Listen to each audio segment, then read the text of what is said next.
Harap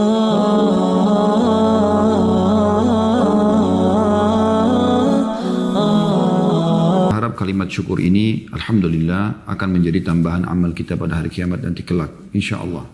Dan juga kita panjatkan selanjutnya salam hormat kita kepada utusan Allah subhanahu wa ta'ala, manusia terbaik, manusia yang telah disempurnakan jalur nasabnya, ilmunya, fisiknya, oleh sang pencipta Allah subhanahu wa ta'ala. Dengannya lah risalah langit ditutup, dan lagi Nabi dan Rasul setelahnya, dan juga syariat yang dibawa adalah syariat yang paling sempurna. Dan Allah subhanahu wa ta'ala memerintahkan kita dan menjadikan sebagai ibadah yang mulia, yaitu membacakan salawat kepada Nabi sallallahu alaihi wa ala alihi wa sahbihi wasallam. Saudara beriman, pada siang ini kita akan membahas tema dengan judul lepas. Maksud saya adalah judul umum, bukan kajian kitab seperti biasa, yaitu ingatlah hari kembali kepada Allah subhanahu wa ta'ala. Saudaraku seiman, kita berharap di awal pertemuan ini Allah subhanahu wa ta'ala mengikhlaskan niat kita semuanya karena ingin menuntut ilmu, dan saya berharap tanpa mengurangi penghormatan kepada seluruh, kalaupun ada asatidzah yang ikut, para duat yang mengikuti ini, untuk mengizinkan kami menyampaikan ini bukan karena lebih tahu dan lebih pintar daripada antum sekalian, tapi kita menjalankan firman Allah subhanahu wa ta'ala, fadzakir fa inna dzikra tanfa'ul mu'minin, saling memberikan peringatan karena peringatan akan bermanfaat bagi orang beriman. Juga menjalankan sabda baginda Nabi alaihi salatu wassalam, ad-dinu nasiha, ad-dinu nasiha, agama ini semuanya nasihat. Dan juga dalam pemahaman yang benar adalah setiap mukmin dan muslim serta mukminah dan muslimah melihat apa yang sedang disampaikan dan bukan yang menyampaikan. Kalau disampaikan benar, kalau Allah, kalau Rasul, dan itu adalah sesuai dengan wahyu Al-Quran dan Sunnah, maka tentu saja, dan perkataan atau pernyataan para salafus salih, maka tentu saja kita akan menerima dan mengamalkan. Seperti itu kurang lebih. Baik, insyaAllah kita akan coba dengan izin Allah subhanahu wa ta'ala membahas ya, judul ini beranjak daripada surah Al-Baqarah, surah nomor 2 ayat 281. Ya, ini sebenarnya asal mulanya judul kita. Kita bisa perhatikan teman-teman, dan bisa dibuka Al-Qur'annya, Al-Baqarah 281. Saya akan bacakan, a'udzubillahi minasyaitonirrajim. Bismillahirrahmanirrahim. Wattaqu yawman turja'una fihi ila Allah, thumma tuwaffa kullu nafsin ma kasabat wa hum la yuzlamun. Dan peliharalah dirimu dari azab yang terjadi pada waktu itu kamu semua dikembalikan kepada Allah. Kemudian masing-masing diri diberi balasan yang sempurna terhadap apa yang telah dikerjakannya, sedang mereka sedikit pun tidak dianiaya atau dirugikan. Ya. Tentu banyak sekali tafsir-tafsir ayat Al-Quran yang membahas tentang ayat ini ya. Namun sebelum kita baca beberapa tafsir yang membahas ayat ini teman-teman sekalian, kita coba lebih ke penyentuhan secara rasional, secara nurani tentang masalah peringatan ayat ini. Allah subhanahu wa ta'ala menjelaskan kepada kita, wattaqu yawman. Kata-kata wattaqu artinya takutlah, hati-hatilah, peliharalah dirimu. Mirip dengan surah nomor 66, surah Tahrim ayat 6-nya. Ya. Pada saat Allah subhanahu wa ta'ala memperingatkan kita untuk takut terhadap dan hati-hati terhadap neraka. Namun teman-teman sekalian, atau sebab kami menyusun atau menulis judul ini ya, adalah bagaimana kita membuat dan menggugah kesadaran dalam diri kita semuanya. Karena masih banyak di antara kita, atau mungkin termasuk saya sendiri tentunya. Saya mulai dengan diri saya yang terus saja lalai terhadap kehidupan di mana kita akan kembali kepada Allah subhanahu wa ta'ala. Coba renungi teman-teman. Pola yang setiap hari berputar dalam kehidupan kita ini. Bangun pagi kayak tadi misalnya, kemudian kita mulai beraktivitas, sholat subuh, setelahnya mungkin zikir, ada duduk sampai syuruk, ada kemudian yang sarapan, kemudian mulai menyusun program-program hidupnya, yang kerja-kerja, yang bisnis, yang mau silaturahim keluarga, yang mau ketemu sama temannya, yang mau safar, sekian banyak program yang kita lakukan. Kemudian berjalanlah sampai duhur, sampai asar, kemudian maghrib, kemudian isya, kemudian sampai lagi kita istirahat malam hari. Rutinitas ini, teman-teman sekalian, pastikan tidak akan berjalan terus-menerus. Pasti dia akan mentok di mana tidak ada lagi waktu kita untuk menggunakan aktivitas tersebut. Dan itu bukan cuma terjadi pada kita. Kepada para nabi-nabi manusia yang terbaik pun. Ada saatnya di mana diberhentikan oleh Allah Subhanahu wa Ta'ala semua aktivitas mereka itu. Dengan datangnya ajal. Siapa yang memungkiri kematian akan datang, teman-teman sekalian? Dia sangat misterius. Dia bisa datang kepada siapa saja. Jangan pernah tertipu dengan wajah kita. Yang tampan, yang cantik misalnya. Atau kulit kita yang masih kencang atau mulus. Jangan pernah tertipu dengan rambut kita yang masih hitam. Jenggot kita yang masih hitam. Jangan pernah tertipu dengan masih banyaknya, kita masih sehat dan banyaknya orang sehat di sekitar kita. Jangan pernah tertipu teman-teman sekalian dengan semua angan-angan duniawi. Ingin punya rumah yang lebih besar, ingin punya kendaraan yang lebih bagus, ingin punya perusahaan, cabang perusahaan lebih banyak. Ini boleh saja kita programkan, tapi jangan tertipu dengan itu. Jangan sampai itu membuat kita lalai. Berapa banyak orang yang meeting untuk bisnis akhirnya melewatkan waktu sholatnya. Hayya 'alas shalah, hayya 'alal falah, ayo salat, ayo menuju kepada kemenangan. Allah Subhanahu wa Ta'ala memanggil kita melalui lisan para muadzin.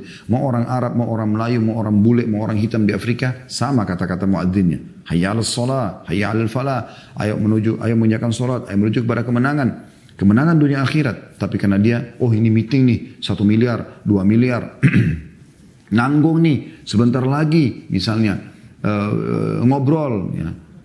Apalah lagi melamar, lagi ini, lagi itu, semuanya ditinggalkan, semuanya dikerjakan dan meninggalkan urusan akhiratnya. Padahal sebenarnya yang dia butuhkan adalah urusan akhiratnya, bukan urusan dunia. Dunia ini teman-teman hanya kita tunggangi murni bagi setiap orang mukmin dan mukminah untuk menuju kepada akhirat. Gak ada tujuan lain. Jadi makan kita, minum kita, tidur kita, bergaul, bekerja, semua ini harus untuk akhirat. Kita hanya tunggangi saja.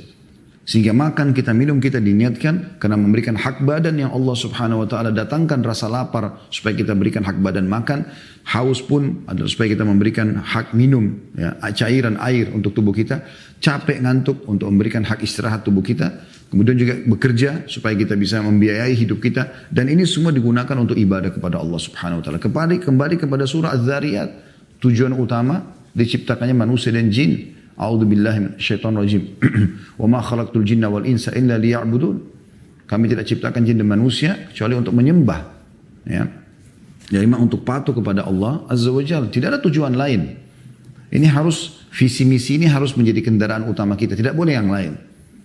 Sehingga kita sadar kita akan menuju ke sana. Semua orang teman-teman yang menjadikan akhirat sebagai targetnya, maka dunia ini akan kecil bagi dia. Kita akan dengarkan nanti banyak sekali riwayat-riwayat yang kita sampaikan tentang hinanya dunia, bagaimana kematian pasti akan datang. Kita sulit sekali untuk menghindar dari semua itu teman-teman sekalian. Ya. Makanya Syekh Utsaimin memiliki kata yang sangat bijak tentang dunia ini. Beliau mengatakan harusnya setiap mukmin ya, di dunia ini seperti orang yang masuk, semoga Allah melihatkan kita, ke WC. Dia selesaikan hajatnya kemudian dia pergi. Ya. Dalam sebuah hadis yang sahih di mana baginda Nabi SAW mengatakan perumpamaan aku dengan dunia seperti seorang musafir yang kebetulan lewat, kebetulan dia lewat, capek, dia lewat di dekat sebuah pohon, kemudian dia istirahat, lalu kemudian dia pergi. Hanya seperti itu, sebentar sekali. Nanti teman-teman pada saat malaikat mau datang dan mencabut ruh kita, kita baru, ternyata cuma sebentar ya. Bahkan orang di akhirat Allah tanya, kam labithtum fil ardi adada sinin, berapa lama kalian hidup di muka bumi? Apa kata mereka? Labithna yawman aw ba'da yawm, kami hanya hidup seperti sehari atau beberapa hari saja. Bukankah teman-teman kita pada saat ketemu sama teman kita SD, saya berapa kali ketemu di umur saya yang 46 tahun ini, saya kadang-kadang ketemu dengan beberapa teman yang dulu sama-sama SD ya, sama-sama dulu ya, sekolah ya, lembaga yang lain, misalnya juga pada saat kami di Madinah dulu, saya masih SMA, S1, kita ketemu kasus, tidak usah bicara SD teman-teman sekalian, tidak usah bicara masalah S1 itu tahun 98 kami tamat di Madinah, ya masih sekitar mungkin 20 tahun sekian yang lalu. SD saja ketemu sama teman-teman SD kadang-kadang, oh ingat dulu di kelas begini, oh ingat dulu si fulan, kita kayak masih ingat seperti baru kemarin itu. Seperti itu. Dunia itu subhanallah ringkas sekali. Ringkas sekali. Anda renungi semua itu dan harus faham masalahnya. Tidak boleh tidak. Kalau ini semua akan kita lewati. Kita temukan orang yang memahami apa yang saya baru bahasakan ini, maka mereka akan tersentuh teman-teman secara keimanan. Oh, ternyata memang dunia ini akan kita lewati sebentar. Ya. Coba kita renungi beberapa ayat Al-Quran. Tadi itu diantaranya sudah kita bacakan. Wattaqu yawman turja'una fihi ilallah. Bertakwalah kalian. Ya. Atau takutlah kalian. Peliharalah kalian dari hari di mana kalian akan dikembalikan kepada Allah. Maksudnya kita sehat, sakit, kuat, lemah, kaya, miskin, turunan darah kerajaan, raja atau masyarakat biasa, tetap turja'una fihi ilallah. Karena akan dikembalikan kepada Allah. Mau kemana kita? Mau kemana teman-teman? Sadarlah, terlalu banyak manusia sebelum kita. Terlalu banyak. Yang lebih tampan, yang lebih cantik, yang lebih pintar, yang lebih sempurna tapi mati juga. Bukankah Anda pernah mendengar dan sebagai seorang muslim tahu tentang 25 nabi dan rasul? Mana mereka? Nabi Muhammad SAW saja meninggal dunia. Dan sahabat menangis sedih mereka dengan kematian Nabi SAW tapi nggak bisa buat apa-apa. Itu adalah sunnatullah, peraturan yang Allah terapkan. Berapa banyak orang sebelum kita yang jahat juga mati. Fir'aun, Haman, Qarun, ya, Namrud, dan di bersama Nabi SAW Abu Lahab, Abu Jahal, Umayyah bin Khalaf, Syaibah, Walid, dan banyak yang lainnya.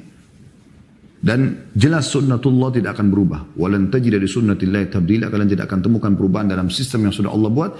Yang menjadi orang baik, mengikuti jalan Allah dan Rasulnya, pasti akan selamat. Mirip dengan Anda yang ngikutin di perusahaan teman-teman Anda yang lebih dulu bekerja di sana. Dan ternyata mereka adalah orang-orang yang baik, ya, orang-orang yang berprestasi, maka Anda akan sama dengan mereka. Anda ikut dengan teman-teman Anda yang suka lalai, malas masuk kerja, ya, suka ugal-ugalan, suka mencuri, menipu, Anda akan dipecat sebagaimana mereka juga kena hukuman. Begitu juga di dunia, Anda ikutin orang-orang yang fasik, ahli maksiat dan orang-orang yang kafir, Anda akan sama dengan mereka. Dan Nabi SAW meringkaskan dalam sebuah sabda beliau yang luar biasa. Ini termasuk jawami'il kalim. Adalah kalimat yang ringkas tapi memiliki makna yang dalam gitu. Ya, kata Nabi SAW, Al-maru ala dini khalili. Seseorang sesuai dengan agama, keadaan, keimanan orang di sekitarnya. Teman, sahabat dekatnya, lingkungannya. Falyandur ahadukum ila man yukhalil. Maka kalian harus pilih dan jeli sekali melihat orang yang berada di sekitarnya. Hati-hati. Jangan sampai salah ini. Nah, kita akan kembali semua kepada Allah Subhanahu wa taala.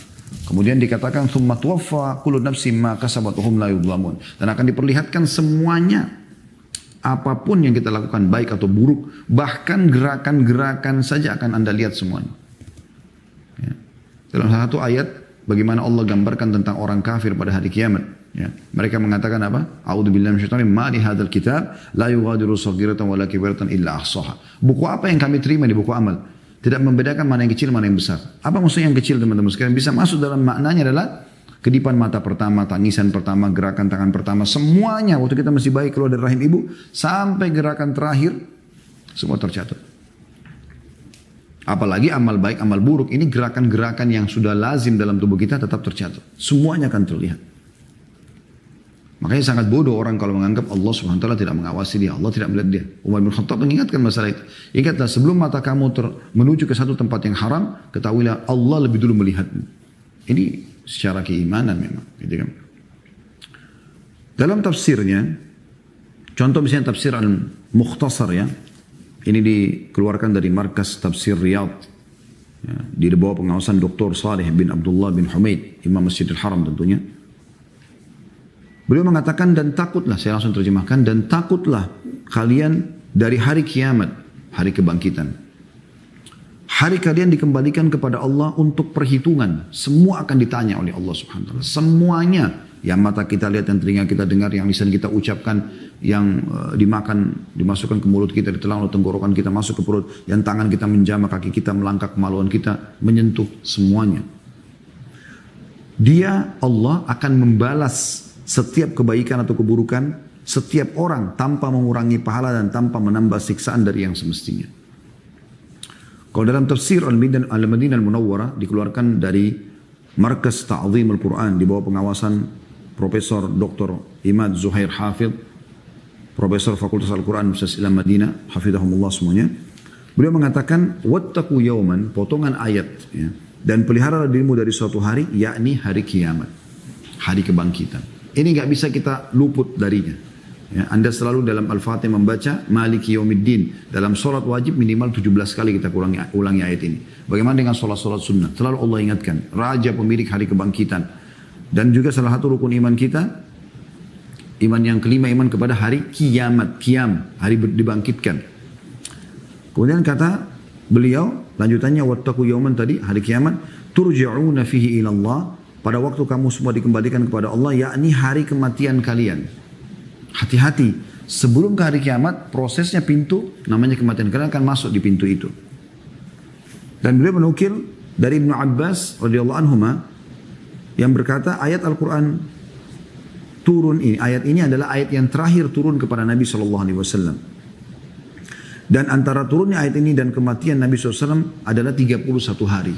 Artinya ayat terakhir yang Allah ingatkan ya Nabi SAW dan umat Islam ini adalah ayat ini. Wattaqu yawman turja'una fihi ilallah. Hati-hati kalian dengan hari di mana kalian akan kembali kepada Allah. Dan Rasulullah SAW bersabda, dahulu ada pedagang yang memberi utang kepada orang-orang. Dan apabila ia mendapati seseorang yang kesulitan untuk membayarnya, maka ia mengatakan kepada pembantunya, maafkanlah dia. Semoga Allah memaafkan kita. Maka Allah memaafkannya. Ini masih dinukil dalam tafsir tersebut ya. Tapi ada tambahan informasi di sini bahwasanya ayat ini ayat terakhir turun kepada baginda Nabi SAW untuk memberikan peringatan dan yang memerintahkan untuk diletakkan di situ ya di antara ayat 280 dan 282 ya, setelah menjelaskan masalah riba ya masalah sedekah, Allah SWT mengingatkan masalah ini.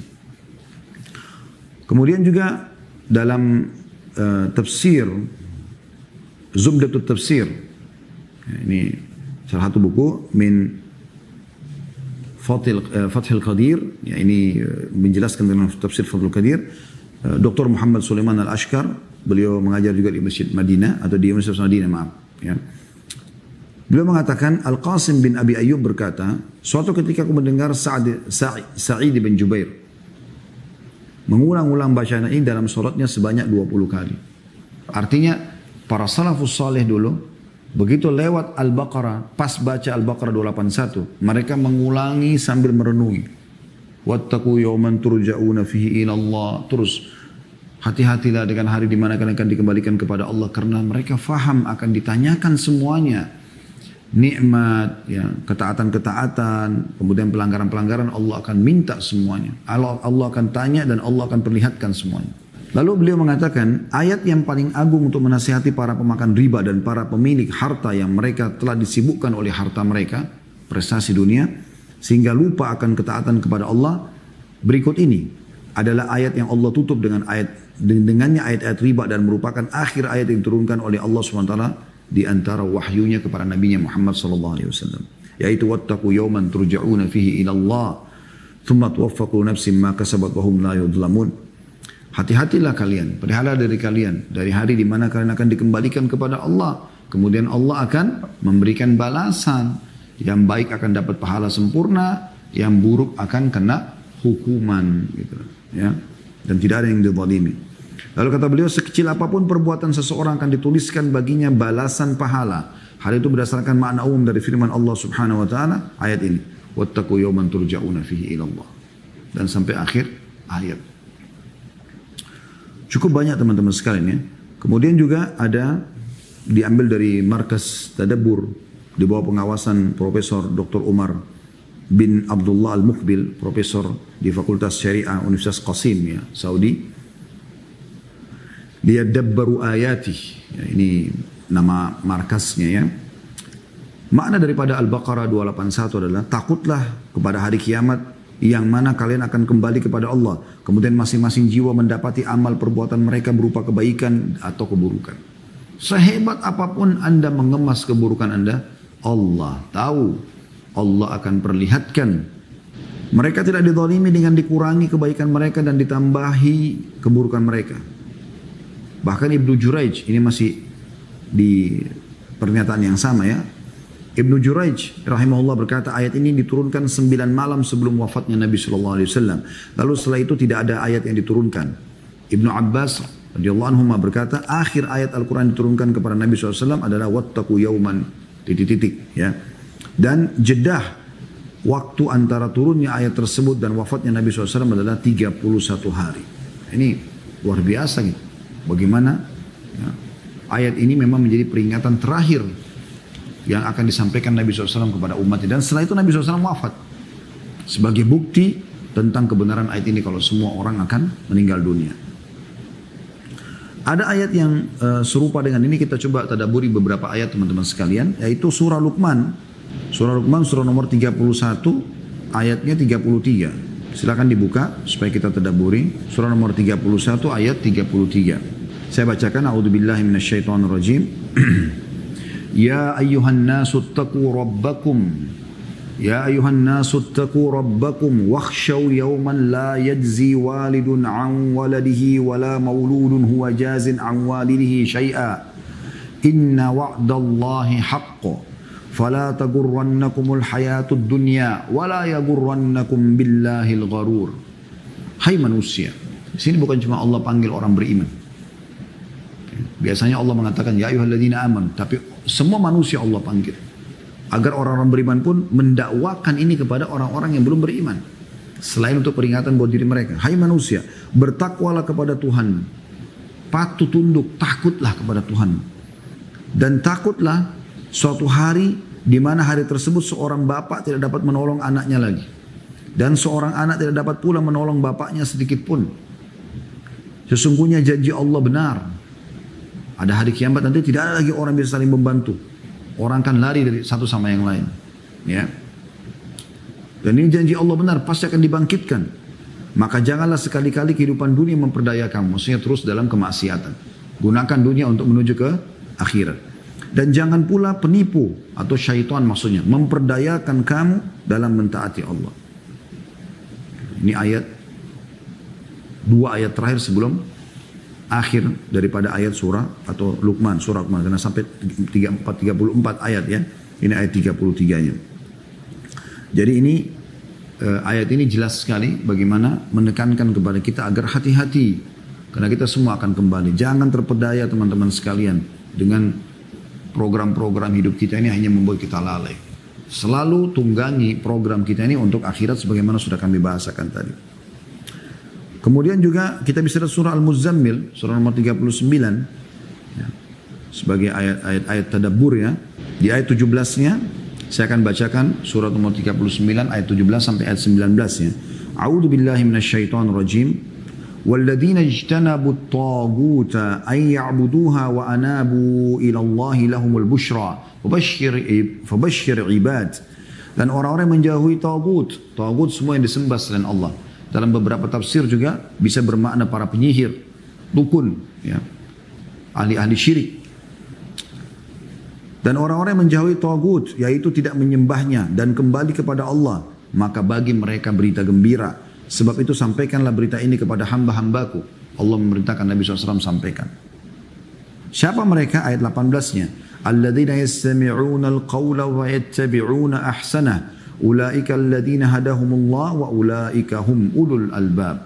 Yaitu yang mendengarkan perkataan, maksudnya ayat-ayat Al-Quran.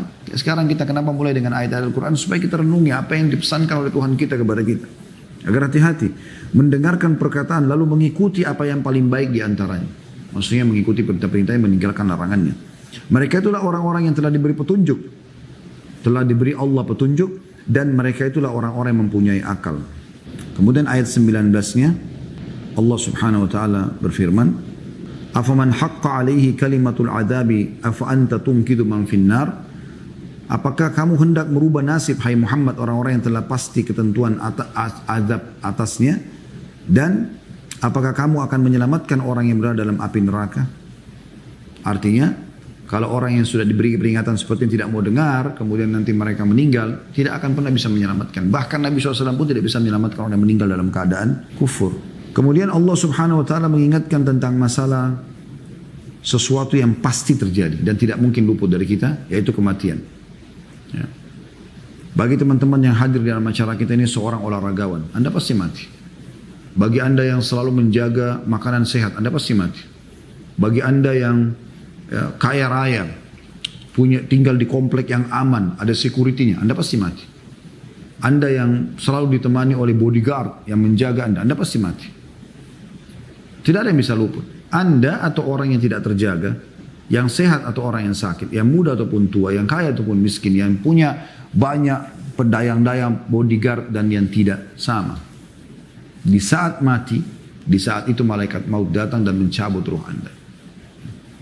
Perhatikan firman Allah Subhanahu wa taala dalam surah Al-Imran, surah nomor 3 ayat 185. Al-Imran surah nomor 3 ayat 185. Tidak mungkin luput dari kita ini. A'udzu billahi minasyaitonir rajim. Kullu nafsin dha'iqatul maut. Wa innama tuwaffawna ujurakum yaumal qiyamah.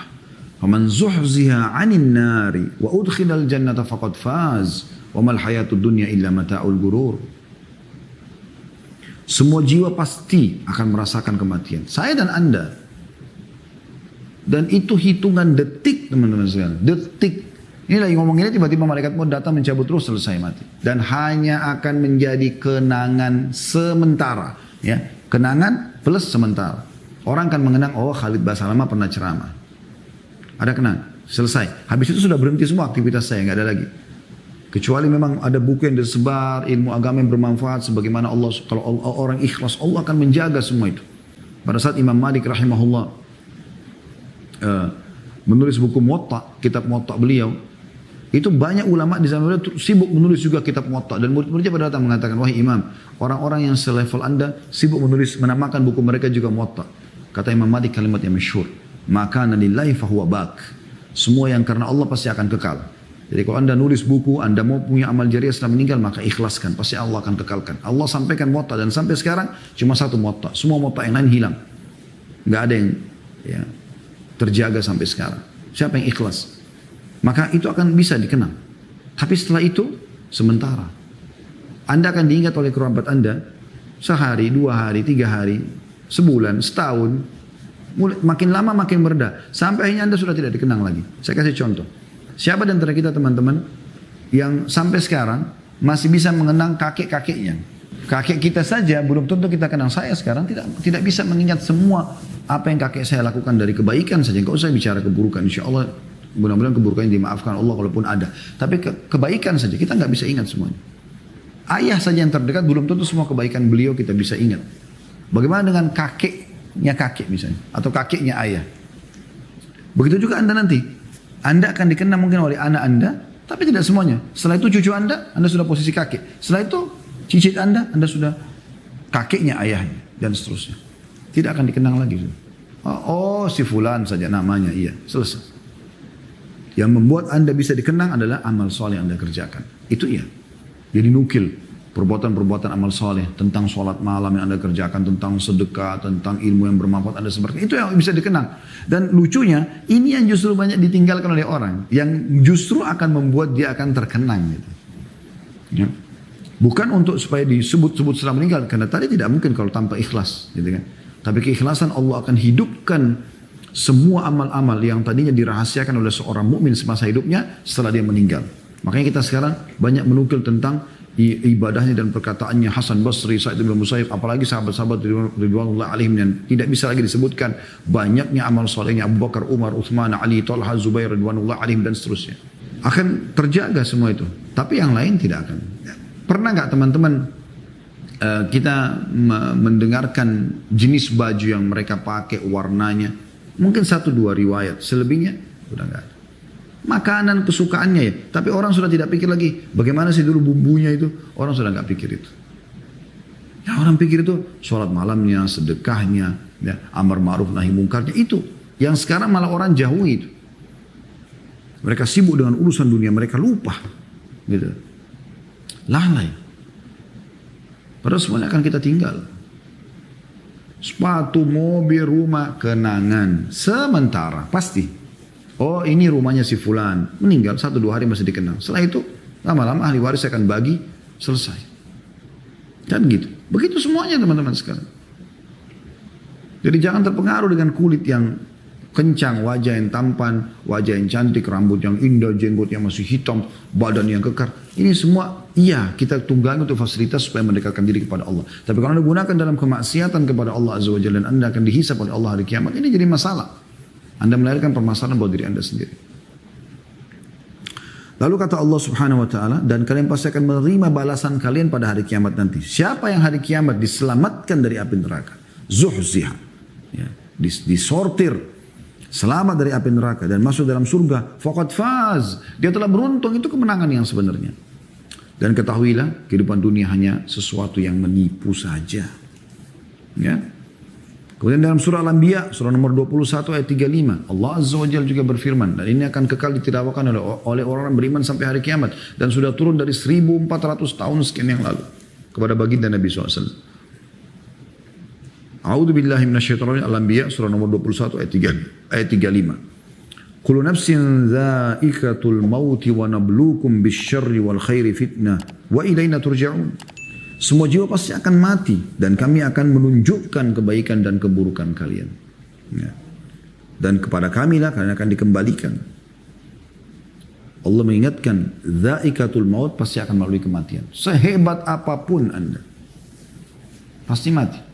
Dan pada saat mati baru sadar, oh ternyata benar tuh dulu dalam Al-Quran, oh ternyata benar tuh yang disampaikan oleh para da'i-da'i, para syekh, para ustaz-ustaz, oh ternyata benar, nyesal nih ya. Tapi nggak manfaat lagi. Dalam surah Al-Ankabut juga Allah menyebutkan, ya.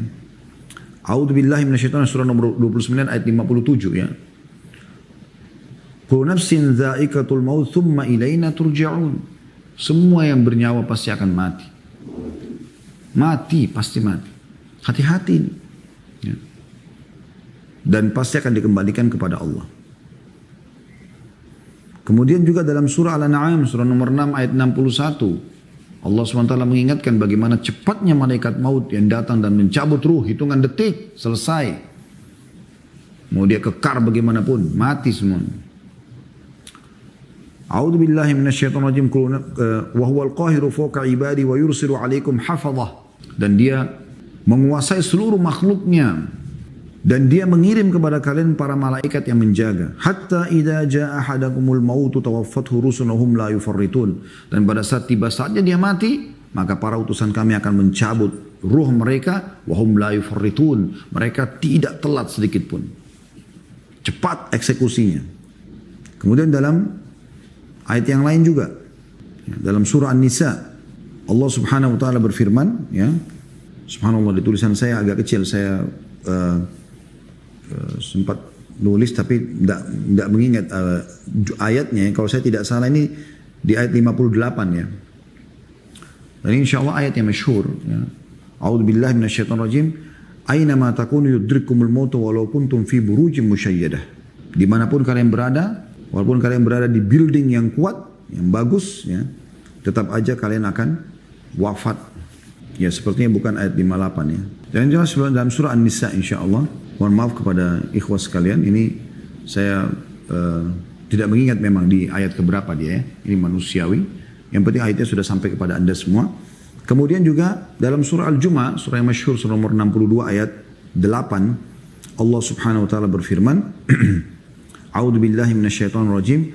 Qul innal mautal ladzi tafirruna minhu fa innahu mulaqikum. Ketahuilah kematian yang kalian selalu lari daripadanya pasti akan mendatangi kalian.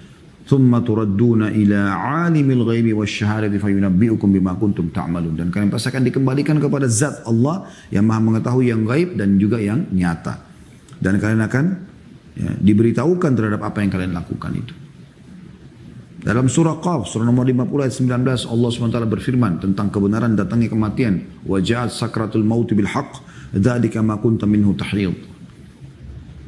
Sakaratul maut, pencabutan ruh itu pasti akan datang dengan benar. Dan itu tanpa kamu sangka-sangka. Tidak bisa kita luput dari masalah ini. Ya. Dan cukup banyak teman-teman sekalian dalil-dalil yang berhubungan dengan masalah peringatan seperti ini. Ada poin juga yang saya ingin sampaikan supaya kita juga menyadari masalah ini teman-teman sekalian. Yaitu Anda bisa melihat surah Fatir, surah nomor 34 ya. Ayat 37. Nah ini termasuk yang perlu kita renungi bersama ya ayat ini. Dan kita lihat nanti bagaimana Imam Qurtubi rahimahullah memaknakan ayat ini.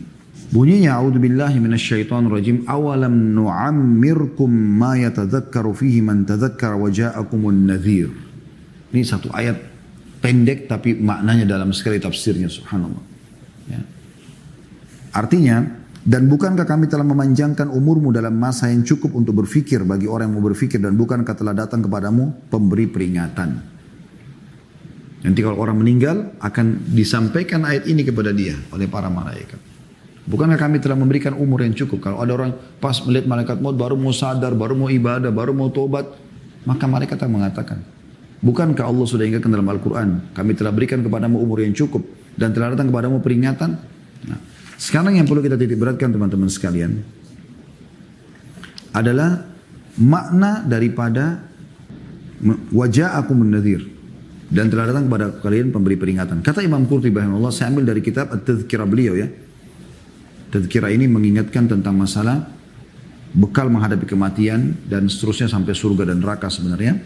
Dan ini ada beberapa bab yang sudah kami kaji, Anda bisa lihat di playlist YouTube insyaAllah. Kata beliau, menurut suatu pendapat, An-Nadhir, yang dimaksud dan telah datang kepada kalian pemberi peringatan. Jadi orang kalau sudah meninggal nggak bisa dia katakan, oh saya tidak tahu kalau saya mau meninggal. Karena Allah sudah mengatakan kami datangkan peringatan sebelum kalian mati itu. Ada peringatan-peringatannya. Pemberi peringatan pada ayat tersebut maksudnya adalah demam. Sebagaimana dinyatakan dalam sabda Nabi SAW, demam adalah pemberi peringatan tentang maut. Ini perkataan beliau ya. Walaupun riwayat ini dilemahkan oleh Syekh Albani rahimahullah, namun ya, dalam tahqiq buku ini ya, dijelaskan di footnote-nya bahwasanya cukup banyak hadis-hadis yang sahih yang memang menjelaskan kalau demam dari panasnya api neraka. Gitu kan? Tetapi ini perkataan Al-Qurtubi dalam tafsir tentang masalah demam. Dan siapa di antara kita yang tidak pernah merasakan demam, teman-teman sekalian? Dengan terasanya demam berarti sudah ada peringatan. Kalau ada peringatan kalian akan meninggal dunia. Kemudian kata Imam Qurtubi masih berlanjut, menurut Al-Azhari, maksud hadis di atas adalah demam merupakan delegasi maut. Jadi seakan-akan demam itu memberitahukan dan memberi peringatan akan datangnya mati. Makanya biasanya orang menjelang mati itu demam, suhu panasnya naik ya. Dan Anda tahu kalau sekarang orang mulai demam, pasti kalau sudah 40 langsung dirawat, nginep. Kita lihat bagaimana baginda Nabi SAW, Anda tahu riwayat pada saat beliau meninggal, demam. Ya, sampai diguyurkan sekian banyak bejana air ke tubuh beliau SAW. Demam. Nah, ini berarti telah datang peringatan. Siapa di antara kita yang belum datang peringatan demam padanya? Anda bisa jawab sendiri. Gitu ya. Kata Imam Qurtubi, dan ada pula pendapat yang mengatakan An-Nadhir di sini telah datang peringatan sebelum kematian tersebut, yang dimaksud adalah matinya keluarga. Siapa yang teranda yang keluarganya belum meninggal? Meninggal semua kan? Nah, banyak yang sudah meninggal. Kerabat, kekasih, atau saudara. Yakni hal ini merupakan peringatan bagi siapapun yang menyaksikan bahwa dia pun akan mengalami peristiwa yang sama kapan saja. Bahkan dalam hitungan hari, jam, ataupun detik. Ya. Sebuah syair menjelaskan, kata beliau, yang terjemahnya, aku melihat kamu membawa mereka, para jenazah, dan tidak kamu kembalikan lagi. Tidak dibawa lagi ke rumah jenazah itu. Maka agaknya aku pun akan kau bawa juga, dan pasti tidak akan kembalikan, dan pasti kau tidak akan kembalikan lagi. Jadi ini yang pendapat yang kedua tentang makna an-nadhir, waja'akumun nadhir, yaitu matinya orang-orang terdekat kita, tetangga, kerabat, siapa saja. Ya. Mungkin Anda sudah punya orang tua yang meninggal, nah seperti itu kurang lebih gambarannya. Kemudian pendapat lain juga makna nadhir, pendapat yang ketiga, ya, yaitu yang dimaksud adalah kesempurnaan akal yang baik mengenai hakikat segala sesuatu dan membedakan mana yang baik dan mana yang buruk. Orang yang berakal seharusnya beramal untuk akhiratnya dan menyukai apa yang ada di sisi Tuhannya. Jadi akal yang sempurna itulah yang dimaksud dengan an-nadhir. Ini kata Imam Qurtubi dalam tafsir beliau, dalam buku beliau. Artinya begitu kita sudah mulai bisa membedakan mana baik mana buruk, biasa dikenal dalam buku fikih dengan sinu tamyiz, umur bisa membedakan mana baik mana buruk, gitu kan. Itu teman-teman sekarang sudah masuk dalam makna nadhir, itu peringatan juga. Itu yang ketiga. Makna yang keempat, an-nadhir juga bermakna al-inzar atau al-i'zar. Karena ketiga kata ini satu dengan lainnya hampir bersamaan artinya, yakni pemberi peringatan, pemberi peringatan dan pemberi alasan. Adapun pemberian hujjah atau alasan yang terbesar bagi hukuman Allah kelak ialah diutusnya para rasul kepada umat manusia dan selanjutnya uban. Ya, jadi ini potongan makna nadhir di sini adalah datangnya rasul, datangnya para utusan. Nah itu termasuk, dan kita sudah tahu utusan Nabi besar Muhammad SAW sudah datang. Dan ini adalah Nabi terakhir gitu kan, tidak ada lagi Nabi setelah beliau. Nah ini masuk makna. Makna yang lain juga adalah uban. Subhanallah, uban. Ya. Siapa di antara kita teman-teman, bahkan saya temuin beberapa orang ikhwah, mungkin masih umur 30 tahun sudah ubanan. Kalau 35, 38, 40, subhanallah. Ya kecuali sebagian orang memang Allah SWT berikan mereka gitu kan. Sebagaimana baginda Nabi SAW tidak meninggal kecuali ada cuma 2-3 lembar saja dari uban ya. Beliau SAW. Kata beliau dalam hal ini umur 60 tahun adalah merupakan pemberian hujah paling puncak. Karena usia 60 berarti telah dekat dengan medan kematian.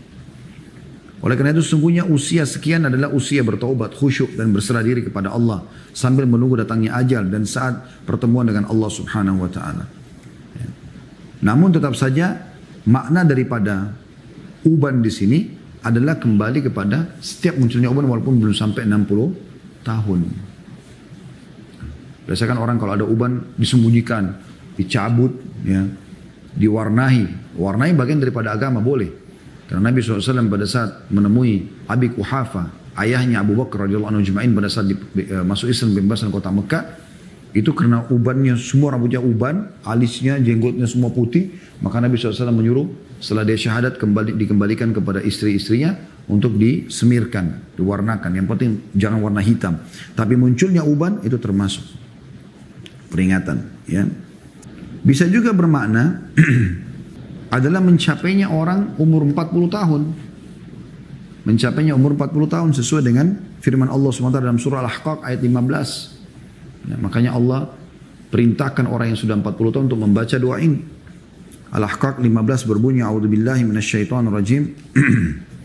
Hatta idza balaga ashuddahu wa balaga 40 sanatan qala rabbi auzi'ni an ashkura ni'mataka alayya. Ini sampai sini potongan ayatnya diambil oleh beliau.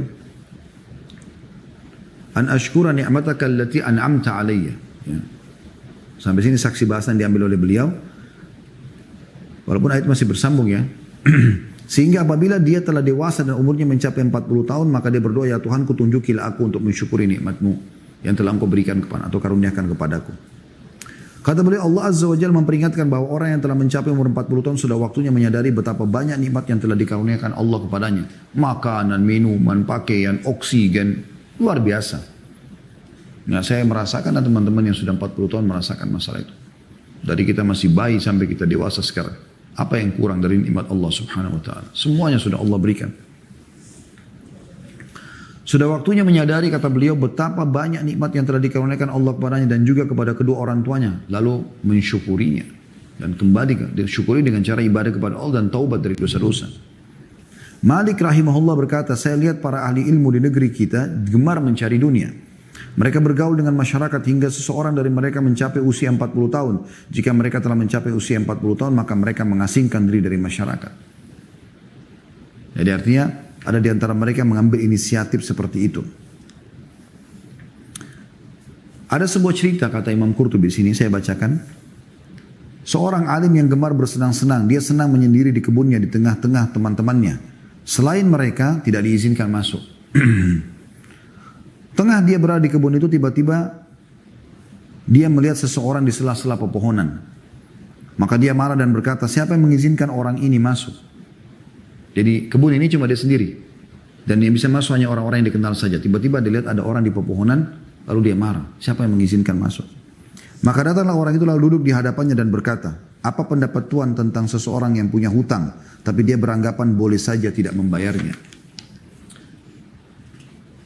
Hakim boleh memberinya tempo, jika itu dipandang baik, jawab orang alim itu. Hakim telah memberinya tempo, kata orang tadi, yang tiba-tiba jadi tamu di kebunnya. Tapi tidak memberinya manfaat dan tidak menghentikannya dari sikap acuh dan enggan membayar. Maka kata orang alim tersebut, dia harus dihukum. Kalau orang itu sudah dikasih tenggang waktu tapi tetap tidak mau bayar utang sementara dia punya kemampuan. Lalu kata orang itu, sungguhnya hakim itu telah bersikap lemah lembut terhadapnya, bahkan memberinya tempo lebih dari 50 tahun. Kata si penanya melanjutkan pembicaraannya. Sang alim menundukkan kepala dan keringatnya bercucuran dari wajahnya. Sementara itu orang yang bertanya pergi meninggalkannya. Setelah sadar dari ketermenungannya, orang alim itu mencari-cari kemana penanya tadi pergi. Kata penjaga pintu, tidak ada seorang pun yang masuk dan tidak ada orang yang keluar.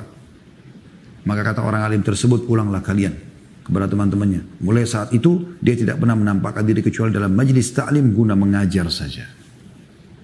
Ini salah satu kisah dinukil oleh beliau gitu ya.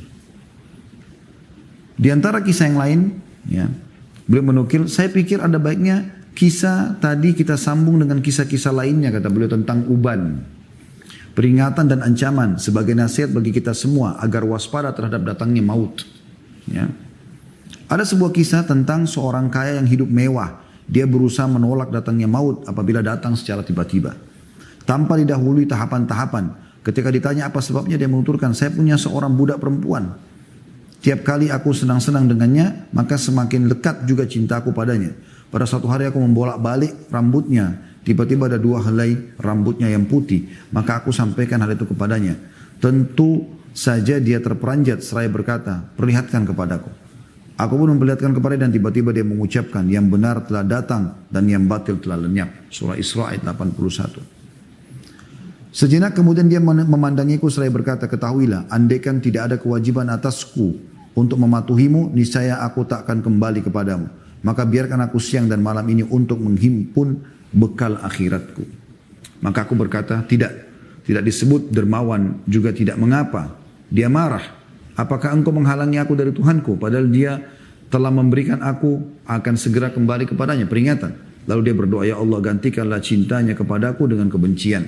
Maka malam itu rasanya tidak ada yang lebih aku sukai selain menjauhkannya dariku.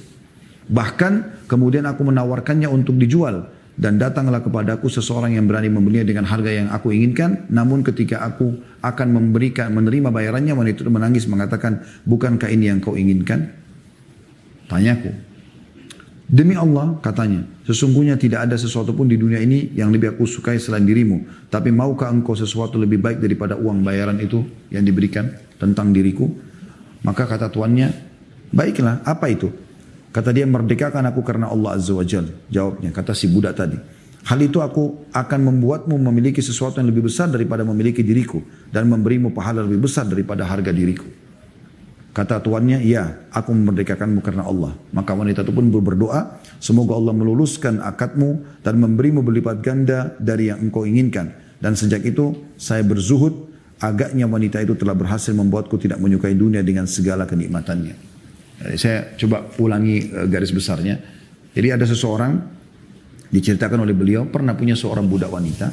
Kemudian dia sangat mencintainya dan juga dia sering bersenang-senang dengannya. Satu waktu dia duduk sama budak tersebut, karena dia cinta maka dia mengeleng-ngeleng rambutnya dan dia temukan ada 2 lembar rambut putih. Di kepalanya si budak ini, budak wanita ini. Maka dia pun mengatakan, saya menemukan 2 rambut putihmu. Ya. Mungkin kalau biasa suami istri sambil bercanda gitu kan, ketawa-ketawa. Tapi ini, budak ini punya keimanan. Maka dia mengatakan, coba lihatkan kepadaku. Maka begitu dia lihat, dia kaget. Gitu kan. Lalu dia mengatakan, ringkasnya adalah, ini saatnya peringatan dari Allah sudah datang. Tolong tinggalkan saya dan biarkan saya beribadah kepada Allah. Maka majikannya awalnya tidak mau. Mengatakan itu terserah saya gitu kan. Ringkas cerita, majikannya pun ingin menjual dia sampai ada orang yang mau membeli dengan harga yang bagus gitu. Nah pada saat berjual dan sudah akan menerima bayarannya maka budak itu menangis, si wanita tadi. Karena zaman itu budak bisa diperjualbelikan. Dia pun menangis lalu dia mengatakan, maukah kamu mendapatkan sesuatu yang lebih baik daripada bayaran itu? Karena tidak ada sesuatu yang lebih saya cintai daripada kamu di dunia ini. Kata si budaknya kepada majikannya gitu. Kata majikannya apa itu? Dia bilang, kau bebaskan saya karena Allah. Maka akan menjadi amal soleh buat kamu. Tiba-tiba si majikan juga tersentuh. Maka pun dia bebaskan.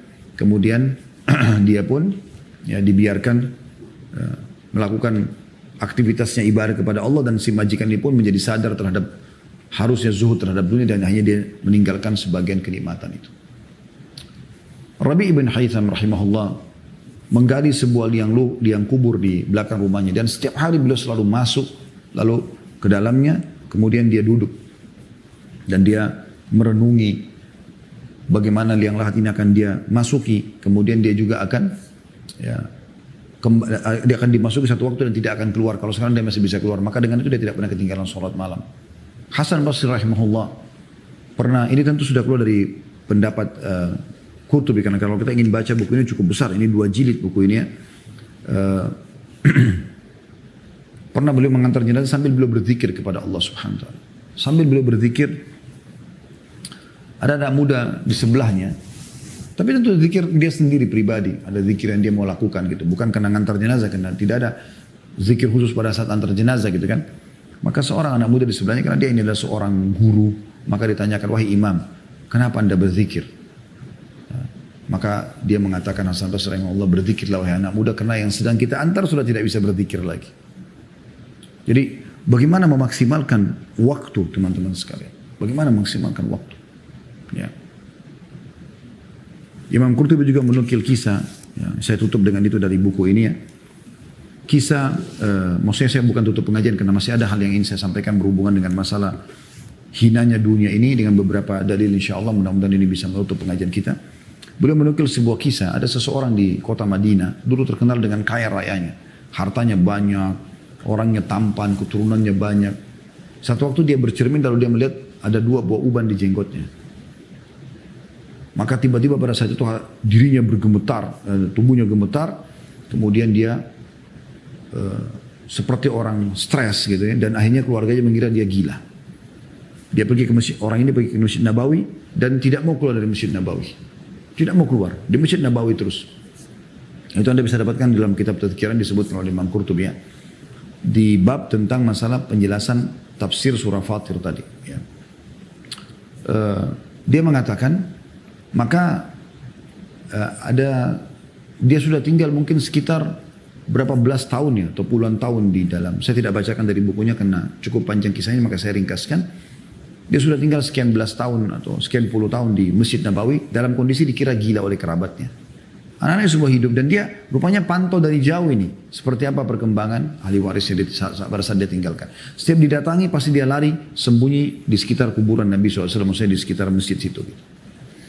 Yang jelas ada satu orang anak muda datang dari Irak, kemudian ingin tinggal di Masjid Nabawi beberapa hari, kemudian dia akan pulang ke Irak. Orang soleh gitu. Dia coba mengenali wajah orang-orang yang ada di saf pertama di Masjid Nabawi. Tidak terlalu banyak orang pada saat itu, tidak seperti sekarang tentunya. Kemudian dia lihat ada orang ini. Orang ini sedikit aneh bagi dia. Jadi kalau ada orang ajak ngobrol, dia buat dirinya seperti orang gila. Tapi kalau tidak ada orang, dia buka Al-Quran, dia baca Quran, dia lagi berzikir, dia berdoa. Dan di saat orang kosong Masjid Nabawi, dia membersihkan masjid. Dia sapu-sapu masjid, dia bersihkan masjid. Tidak ada yang tahu. Satu waktu dia tanya orang-orang di sekitar situ, dia bilang, siapa orang ini? Mereka bilang, ini orang kaya di Madinah, tapi sudah lama, belasan atau puluhan tahun sudah gila di sini. Setiap kerabatnya datang cari dia, mau ambil dia, pasti dia lari keliling-keliling dan sembunyi di dekat sekitar kuburan Nabi SAW, sekitar rumah beliau maksudnya, Sallallahu Alaihi Wasallam. Maka dibiarkan saja, dan dia juga tidak mengganggu orang di masjid. Maka anak muda ini penasaran, karena melihat gelagat orang ini. Kalau didatangi pasti dia buat dirinya kayak orang gila. Tapi kalau lagi tidak ada orang lihat, dia baca Quran, dia berzikir. Ini aneh ini gitu. Seperti ada yang ganjil gitu. Kuasa Allah SWT mau sampai kepada kita semua pada hari ini ceritanya teman-teman sekalian. Dan itu sudah ditulis dalam buku kitab At-Tadhkirah punya Imam Qurtubi berapa ratus tahun yang lalu. Karena beliau adalah ulama yang hidup di Spanyol ya, di masa keemasan Islam dulu. Yang jelas teman-teman sekalian, anak muda ini tinggal di kota Madinah 3 hari. Pada saat mulai hari itu dia penasaran, dia ingin tahu bagaimana aktivitas orang ini. Dari jauh dia memantaunya. Pada saat masjid kosong, orang ini baca Quran, berdoa, bersihkan masjid gitu. Dan di malam hari, selalu tiap malam dia ke Baqi, ke kuburan para sahabat ridwanullah alaihim. Kemudian dia coba dari jauh dengar, orang ini selalu menangis di Baqi dan selalu mengatakan, ya Allah, kalau sudah tiba saatnya ampunilah hambamu ini. Dia berdoa kepada Allah SWT agar diselamatkan. Gak mungkin orang gila seperti ini gitu. Dan kita cerita selama 3 hari dipantau, aktivitasnya selalu sama. Gitu kan? Aktivitasnya sama. Setelah 3 hari dia ingin pulang ke Irak, maka dia pamit kepada orang-orang yang dia kenal di masjid, termasuk pada orang yang dianggap gila ini.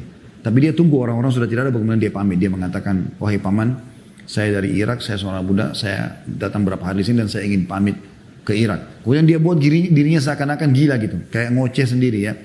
Kemudian anak muda ini mengatakan, Anda jangan melakukan perbuatan ini kepada saya. Karena saya tahu Anda tidak gila. Maka tiba-tiba orang tua itu kembali ke arahnya, dia mengatakan, dari mana kau tahu saya tidak gila? Dia bilang, terus terang selama 3 hari saya ikutin aktivitas Anda. Kalau Anda gila tidak mungkin seperti ini. Anda cuma membuat diri Anda seperti gila kalau sedang diajak ngobrol oleh orang. Tapi kalau orang tidak ada, Anda berzikir, Anda berdoa, Anda baca Quran, Anda bersihkan masjid. Malam hari selama 3 hari ini saya ikutin Anda selalu ke baki. Dan Anda selalu berdoa kepada Allah Subhanahu Wa Taala. Tolong sampaikan kepada saya. Apa yang membuat Anda lakukan ini? Padahal Anda ini adalah orang kaya di Madinah. Maka orang itu pun akhirnya membuka siapa dia sebenarnya. Dia mengatakan, benar, saya sebenarnya bukan orang gila. Tapi sekitar 20 tahun yang lalu, kalau tidak salah, puluhan tahun ya, saya sempat melihat diri saya di cermin dan saya temukan ada 2 lembar jenggot saya berwarna putih. Maka saya mengingat firman Allah SWT surah Fatir, waja'akumun nadir, telah datang peringatan kepada kalian. Maka saya takut saya meninggal sementara amal saya masih sedikit dan urusan dunia saya masih banyak. Maka saya pun mengambil inisiatif untuk ke Masjid Nabawi dan tidak ada yang lebih tenang dan lebih mudah ibadah seperti ini sekarang. Ini contoh saja teman-teman. Bagaimana mereka menyadari hari kembali kepada Allah Subhanahu Wa Taala. Jangan terus-menerus lalai. Usahakan minimal sekali kalaupun kita ada dalam satu perbuatan mubah, minimal mubah. Dan itu pun yang mubah Anda bisa ubah menjadi sunnah. Sebagaimana banyak ulama mengatakan, misal contoh mubahnya mandi, mubahnya mendinginkan badan misalnya, mubahnya makan, mubahnya minum, mubahnya tidur. Itu kan mubah hukumnya ya, asalnya. Bisa menjadi sunnah. Bagaimana Anda niatkan makan dan minum karena ingin memberikan hak tubuh. Dan ingin kuat agar lebih kuat beribadah. Anda tidur supaya memberikan hak badan dan juga Anda lebih kuat beribadah. Anda lakukan apapun aktivitas, semua Anda hubungkan dengan masalah akhirat. Maka bisa berubah dari mubah menjadi menjadi sunnah. Dan teman-teman sekalian, jangan lagi kembali kepada pintu-pintu yang membuat Anda lalai selama ini. Gak ada gunanya. Teman-teman Anda yang membuat Anda lalai selama ini hanya bisa paling jauh dia berdiri di atas liang kuburan Anda. Paling jauh, tidak akan lebih daripada itu. Yang selalu menemani Anda ke diskotik, ke bar, ke karaoke, lalai-lalai, ngobrol-ngobrol, main kartu, omong kosong yang buang-buang waktu, gitu kan. Yang tidak ada isinya, gitu. Tidak ada ibadahnya. Minimal zikir akhi dan ukhti. Astagfirullah, subhanallah, ya, berdoa kepada Allah SWT. Minimal dengarkan ilmu, nasihat, ya, sesuatu yang bermanfaat. Jadi waktu Anda itu bernilai gitu. Maka teman-teman yang mengajak dalam kemaksiatan ini hanya akan berdiri di liang lahat Anda dan itu pun hitungan menit. Setelah itu mereka akan pergi. Anda akan tinggal sendiri dalam kuburan tersebut. Ingat sabda Nabi SAW. Kalau seseorang meninggal maka akan ikut 3 hal ke kuburan. Keluarganya, hartanya, dan amalnya. Dan akan pulang 2. Harta, keluarga dan hartanya akan pulang. Dan tinggal bersamanya 1 yaitu amalnya. Keluarga, secinta-cintanya istri pada suami, suami pada istri, orang tua pada anak, anak pada orang tua, sahabat pada sahabatnya, pasti pulang. Gak mungkin nginep di atas kuburan tersebut. Dia pasti pulang, fitrahnya begitu. Istri kita bahkan bisa menikah lagi sama laki-laki lain. Suami kita juga begitu. Anak-anak kita akan sibuk dengan aktivitasnya, sahabat-sahabat akan aktivitas kembali, makan, minum seperti aktivitas mereka. Harta, mobil yang paling mewah pun Anda miliki paling jauh diparkir di pagar kuburan. Tidak akan lebih daripada itu. Setelah itu jadi warisan dan akan jadi kenangan saja. Oh itu mobilnya si fulan, selesai. Yang tinggal adalah sholat, puasa, zakat, sedekah, semua ini. Yang selama ini kita selalu tidak memberikan haknya maksimal. Amalnya akan menemani dia. Dan dalam banyak hadis sahih dijelaskan, itu akan sangat bercahaya terang kalau dia amal saleh. Dan akan buruk tampaknya kalau dia amal buruk, teman-teman sekalian. Baik, saya akan bacakan beberapa hal juga yang mungkin kita harapkan ini bisa menggugah kita teman-teman agar jangan terus-menerus lalai dengan urusan dunia ini. Walaupun kita boleh, bukan tidak boleh sekali lagi, ya, untuk memikirkan dunia ini, karena Allah SWT mengatakan dalam surah Al-Qasas, surah nomor 28 ayat 8 ayat 77 ya. A'udzubillahi minasyaitonir wabtaghi fima ataqallahu daral akhirah wa la tansa nasibaka minad dunya.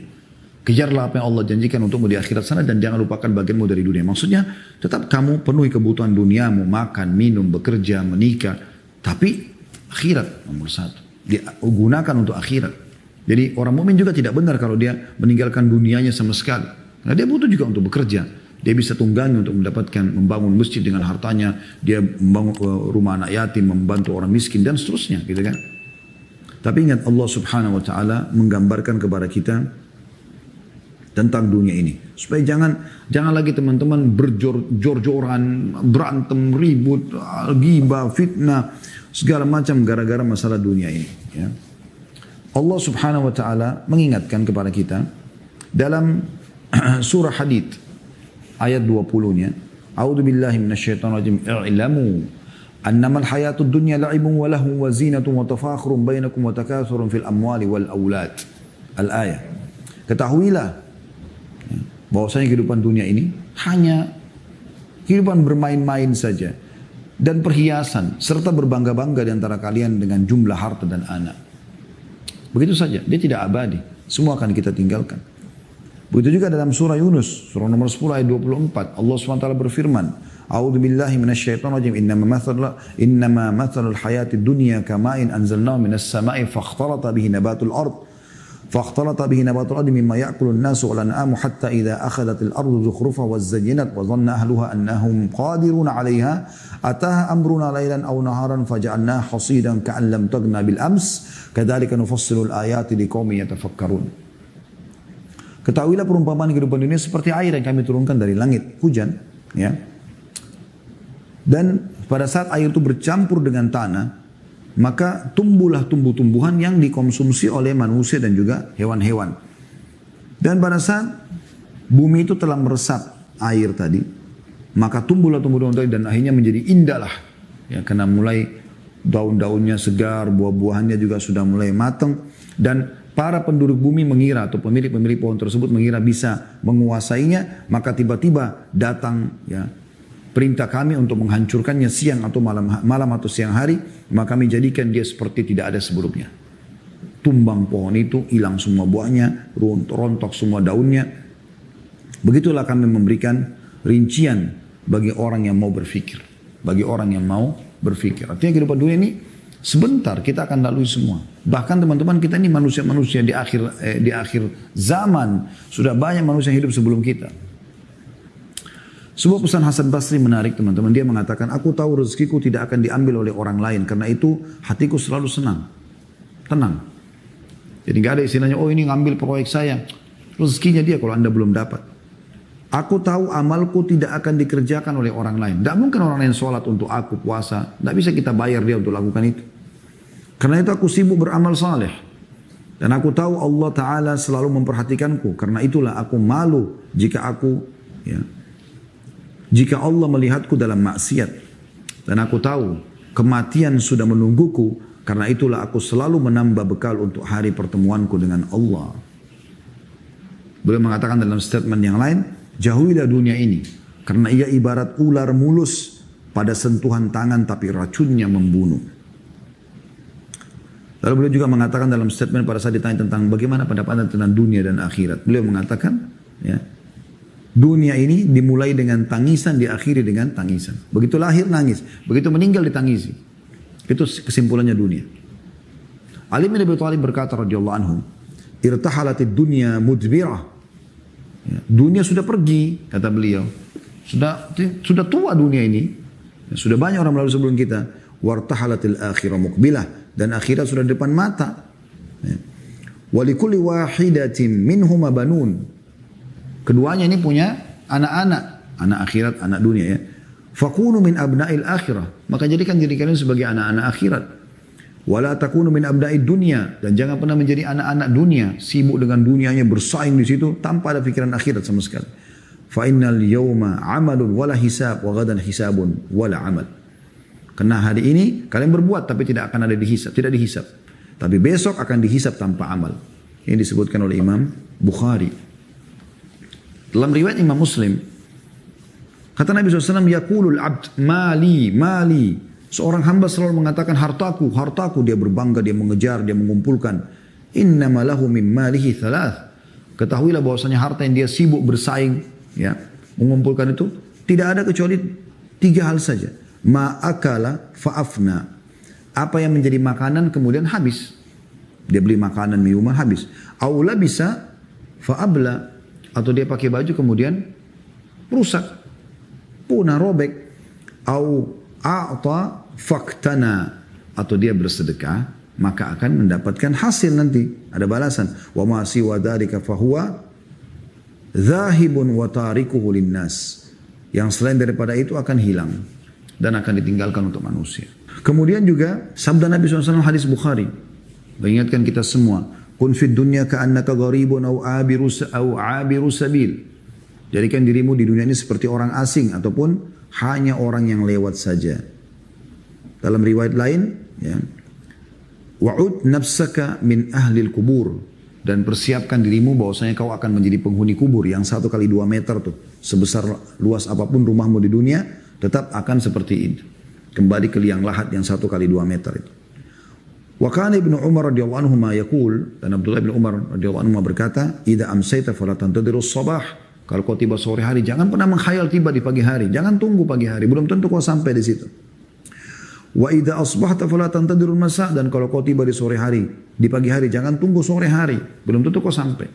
Wa khudh min sihhatika limaradik, dan selalu maksimalkan masa sehatmu sebelum kau sakit. Wa min hayatika limautik, dan hidupmu untuk matimu. Peringatan-peringatan emas yang luar biasa. Hadis riwayat Bukhari. Juga sabda Nabi SAW, mali walid dunya, ada apa aku dengan dunia ini? Ma'ana wad dunya, ya. Dan ada apa aku untuk mengejar dunia ini? Innama mathali wa mathalud dunya kamathali rakibin dhalla tahta syajaratin thumma raha wa tarakaha. Perumpamanku dengan dunia ini hanya seperti orang yang sedang lewat menunggangi kuda, kemudian dia istirahat sebentar di bawah pohon, lalu kemudian dia pergi dan meninggalkannya. Riwayat Bukhari. Nah, ini luar biasa. Peringatan lain teman-teman sebagai penutup, sabda Nabi SAW yang masyhur. Beliau mengatakan, atani Jibril faqal. Jibril telah datang kepadaku lalu berkata, ya Muhammad, ish ma syi'ta fa innaka mayyitun. Hidup sesukamu, hidup sesukamu, toh juga kau akan mati. Artinya tidak akan lewat sehari atau sesaat ataupun ya berkurang sesaat. 60 tahun, 60 tahun, 40 tahun, 40 tahun, 30 tahun, tidak akan lebih sesaat. Hidup sesukamu, artinya isi hidupmu dengan baik atau buruk, pasti kau akan mati. Wa ahbib ma syi'ta wa ahbib man syi'ta fa innaka mufariqun. Cintai siapa saja yang kau suka, tapi pasti kau akan berpisah dengannya.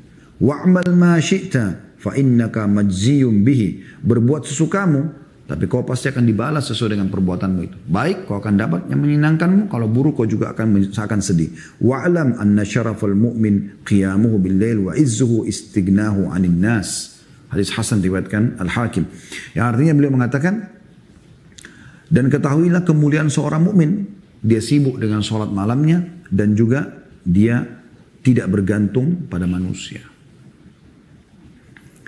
Juga kata Nabi SAW, ini berhubungan dengan urusan muamalah dunia kadang-kadang ya. Ada banyak orang hanya karena atasannya yang dia dahulukan, mertuanya, pasangannya, anaknya, siapalah. Walaupun Allah murka, ini nggak boleh. Nggak boleh teman-teman. Perhatikan sabda Nabi SAW, man ardan nasa bisakhatillah. Siapa yang membuat manusia ridho, tapi itu adalah kemurkaan Allah. Wakkalahu Allahu ilan nas. Allah akan buat dia bergantung pada manusia. Wa man askhatan nasa biridallah kafahu Allahu mu'natan nas. Dan barang siapa yang membuat manusia marah tapi itu adalah keridhaan Allah, misalnya dia lagi buat maksiat kita ingatkan, dia lagi tinggal lalai dari ketaatan kita ingatkan, kemudian dia marah tapi itu membuat Allah ridha, maka Allah akan membuat dia tercukupkan dari manusia. Hadis ini disebutkan Ibnu Hibban dalam sahihnya. Kemudian ada juga hadis yang lain, kila ya Rasulullah, ditanya kepada Nabi SAW, wahai utusan Allah, ayyul mu'minin afdal, orang mukmin mana yang paling baik, yang paling afdal, ya, yang paling luar biasa di sisi Allah Subhanahu Wa Taala. Faqala ahsanuhum khuluqa, orang yang paling baik akhlaknya di antara mereka. Qala fa ayyul mu'minina akyas, lalu ditanya lagi, ya Rasulullah, orang mukmin mana yang paling cerdas? Ini yang kita inginkan nih. Ya. Qala aktsaruhum lil mauti dzikra wa ahsanuhum liman ba'dahu isti'dada. Orang yang paling banyak mengingat kematian dan yang paling banyak punya persiapan untuk menghadapinya. Ulaikal akyas. Mereka adalah orang-orang yang paling cerdas. Ini closing yang luar biasa dalam materi kita teman-teman. Itu yang paling cerdas. Riwayat Ibnu Majah dengan sanad hasan. Kemudian teman-teman sekalian dalam riwayat Tirmidzi juga Nabi SAW mengatakan innal qabra awwalu manazilul akhirah. Ketahuilah kuburan yang akan kalian datangi nanti, yang selalu kita ngantar tetangga kita, kerabat kita dengan geranda jenazah lalu kita taruh di kuburan lalu kita tinggalkan. Itu adalah negeri awal, tempat tinggal awal akhirat. Fa in naja minhu fama ba'dahu aisar minhu. Kalau dia berhasil lolos dari kuburan tadi, maka yang setelahnya lebih mudah bagi dia. Wa in lam yanju minhu fama ba'dahu ashaddu min. Kalau dia tidak lolos dari kuburan tersebut karena dosa-dosanya, maka di akhirat nanti hari kebangkitan lebih berat daripada itu. Qala wa ma ra'aitu manzaran qattun illa wal qabru afdha'u minhu. Ya, afdha'u minhu artinya aku tidak pernah melihat pemandangan, kata Nabi SAW, yang lebih serem, ya lebih menakutkan daripada kuburan itu. Beliau juga mengatakan pada saat melihat ada satu jenazah sahabat lagi dikuburkan, lalu kemudian beliau mendudukkan lututnya di tanah sambil menundukkan kepala dan meneteskan air mata sallallahu alaihi wasallam. Lalu beliau setelah mulai agak tenang beliau mengatakan, ya ikhwani, wahai saudara-saudaraku, limithli hadza fa'iddu. Hadis hasan riwayat Ibnu Majah. Dalam keadaan untuk inilah persiapkan diri kalian. Persiapkan diri kalian. Allahu a'lam.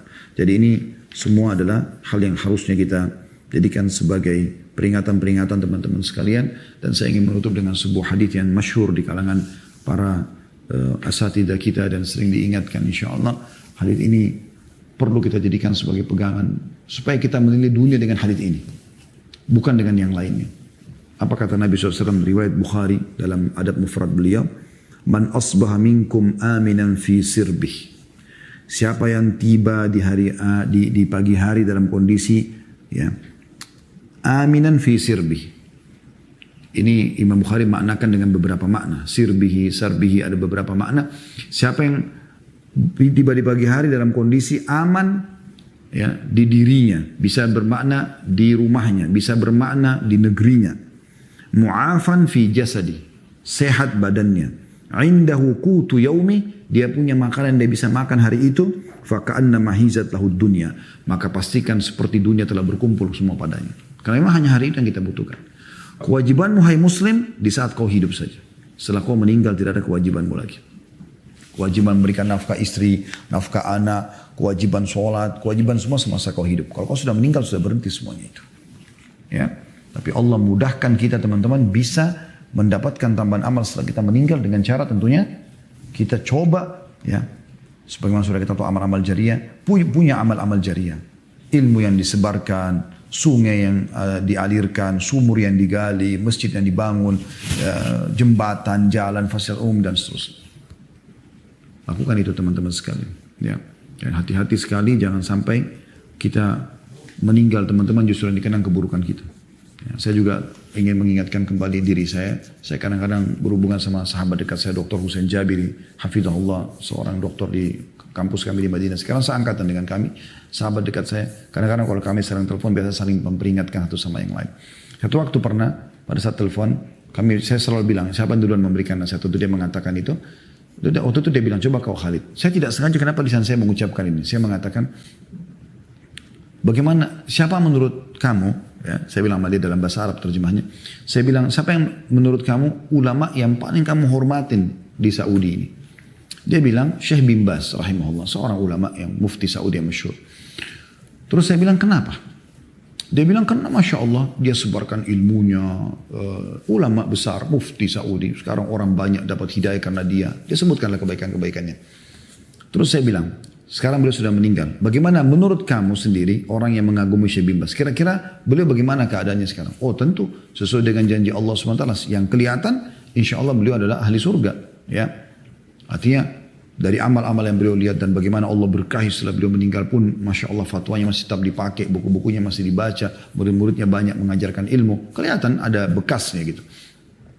Lalu saya katakan apa yang kau katakan itu betul. Saya pun sepemahaman dengan itu. Tapi nasihat saya adalah buat dirimu dan buat diri saya, jadikan dirimu seperti Syekh bin Baz pada saat sudah meninggal. Maksudnya apa? Coba sekarang kau lakukan sesuatu mumpung hidup, yang nanti pada saat kau meninggal, kau juga akan seperti Syekh bin Baz. Ilmumu menyebar, kebaikan-kebaikanmu dikenang, itu yang kamu lakukan. Allahu a'lam. Ini bahasan kita teman-teman, semoga bermanfaat insya Allah dan semoga Allah berkahi sisa umur kita semuanya di atas ketaatan dan keimanan. Semoga Allah SWT menjadikan ini sebagai tambahan amal kita dan juga menjadikan kita sisa umur ini semua diisi dengan ketaatan, keimanan dan meninggal insya Allah di atas iman dan Islam ini, dan semoga Allah